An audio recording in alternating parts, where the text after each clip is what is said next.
There are places on this earth that were never meant for human beings.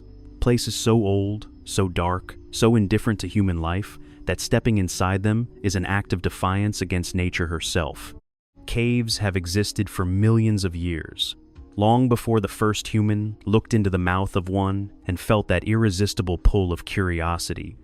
Long before anyone thought to ask the question that has started so many tragedies. I wonder what is down there. Every year, rescue teams around the world receive hundreds of emergency calls from underground. From people trapped in darkness so complete, so absolute, that they cannot see their own hands. From explorers who went too deep, too fast, with too little preparation. A cave does not care about your experience level, your fitness, or your confidence. A cave simply waits. Today, we have two stories for you, both real, both terrifying, both involving a single moment where everything changed, the kind of moment where a man looks around and realizes with horrible certainty that he has made a catastrophic mistake. It was a Saturday morning in late October when Marcus Webb, a 3-4-year-old amateur caver from Louisville, Kentucky, woke up at 5 a.m. with what his wife called that look. The look of someone who has already made up their mind. Marcus had been caving for 4 years, 30 or 40 trips across Kentucky and Tennessee, prime cave country, built on vast hollow limestone formations. He had done technical sections. He considered himself competent, and that word competent is exactly where the danger began. He brought 3 friends. Ryan, 31, with 0 cave experience but plenty of confidence. Caleb, 27, who had done 2 guided cave tours. And Jake, 36, the second most experienced of the group. Their destination was a cave locals called the Devil's Throat. It was not official, not mapped, not maintained. It sat on private land in a legal gray zone. There were no maps at the entrance. No emergency contacts. There was one sign, a weathered wooden board nailed to a tree 20 yards from the entrance. It read, "Danger, do not enter, flooding risk." Marcus photographed the sign. Then they went in anyway. The first 100 meters were almost pleasant. A gently sloping corridor with dry, sandy floor and walls, streaked with beautiful mineral deposits, orange and white with faint shimmer of mica. The first chamber, which locals called the atrium, was cathedral-like, 60 feet across, ceiling rising 30 feet. Ryan filmed on his phone. Jake examined the flowstone. Caleb ate a granola bar and looked less enthusiastic than he had in the parking lot. What Marcus did not know was that 3 days of heavy rain had been saturating the ground above the cave, pushing water through channels that had been dry for months. And as they entered the deeper tunnel beyond the atrium, Marcus felt something, a faint, cool breath of air against his cheek. Cavers call it the cave breathing. Sometimes it just means airflow. Sometimes it means water is moving. Marcus noted it. He did not act on it. That was the moment he should have turned around. But they had driven 2 hours. Ryan was filming.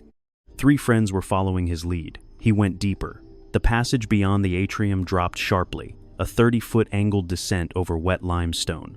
Caleb slipped near the bottom and hit his knee hard. He said it was fine. It was not fine. A significant bruise was already forming, but he said it was fine and they kept going. 40 minutes past the descent, Ryan stopped walking. Hey, Marcus. You hear that? They all stopped. The cave went silent except for breathing and the distant drip of water. And then they heard it. Water. Moving water, not a trickle. Something with weight and momentum. The floor ahead was glistening. A thin sheen of water was moving toward them slowly at first, then faster. That is not a stream, Jake said. We need to go back, Marcus said. Now. Move. They turned and ran. In 60 seconds, the sheen became a 1/4 inch of running water, then 1/2 inch. Then the cave floor was a shallow river moving against their legs. Ryan fell and hit his elbow. Marcus pulled him up. They kept moving. Behind them, the sound was building into something Marcus would later describe as a freight train inside a tunnel. They reached the base of the 30-foot climb. It was running with water. A sheet pouring down the rock face, ankle deep at the bottom. Caleb looked at it and went pale. His knee had been stiffening for 20 minutes. Now he was staring at a wet, steep climb with a leg that barely bent. I cannot do this, he said. Yes, you can, Marcus said. I am right behind you. Jake, go first. Get to the top and reach down. Ryan, you go after Caleb. Go now. Jake went up fast and sure, and reached the top in under 2 minutes. Caleb went next with Marcus below him, pushing his boots onto holds, guiding his feet, taking his weight when the bad leg slipped. Halfway up, Caleb froze. He pressed his face to the rock and stopped moving entirely. His breathing was loud over the roar of the water. "Caleb." Marcus spoke directly into his ear. "Calm. Steady. Move your left hand to the flat ledge just above your head. You can feel it, then push with your right foot. Just that one move. Nothing else." A long second passed. Caleb moved his hand. Found the ledge. Pushed. One move became 2, became 3, and Jake grabbed his wrist at the top and pulled. Marcus went up. Ryan went up. They ran through the atrium already ankle deep in cold black water. They ran up the exit tunnel with water pouring down against them. Marcus was last out.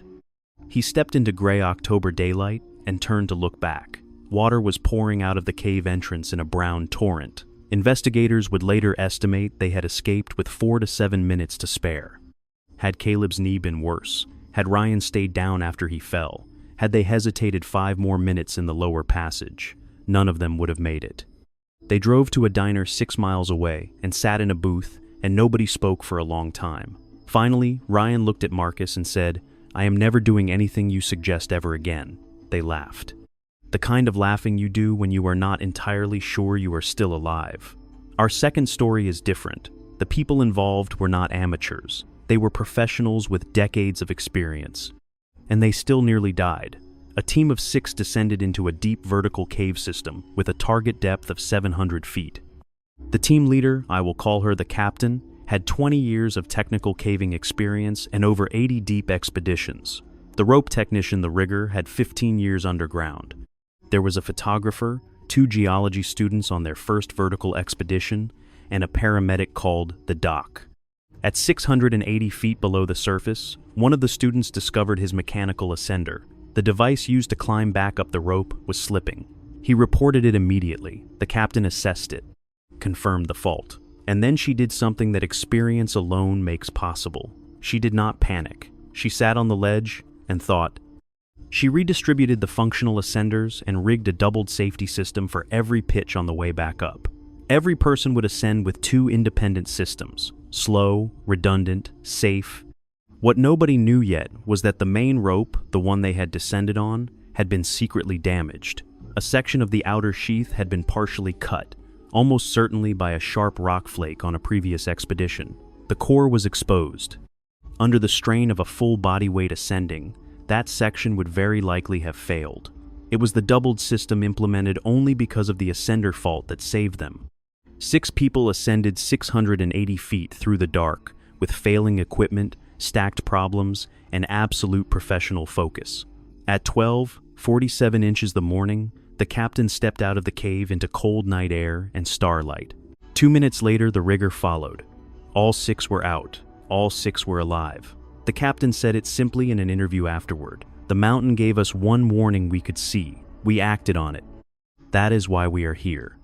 Caves do not forgive. The underground environment is hostile to human survival in ways that are fundamental and absolute. There is no light. There is cold. There is water. The distances between you and the surface between you and air and help can be enormous. Marcus Webb ignored a warning sign because he had been fine before. That is called normalcy bias. The belief that because something has been safe in the past, it will continue to be safe. It is one of the most dangerous thoughts a person can have in a high-stakes environment. The most important decision in any dangerous situation is the one you make before you go in, before you step off the edge, before you enter the passage. That is when you have the most options and the most control. Once you are committed, your choices narrow fast. And the people who survive in both of these stories survived because of one small moment. A moment where they felt something was wrong and they acted on it immediately, without ego, without hesitation.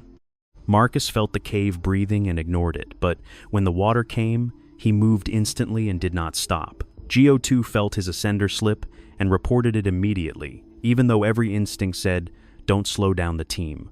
Those small moments are everything.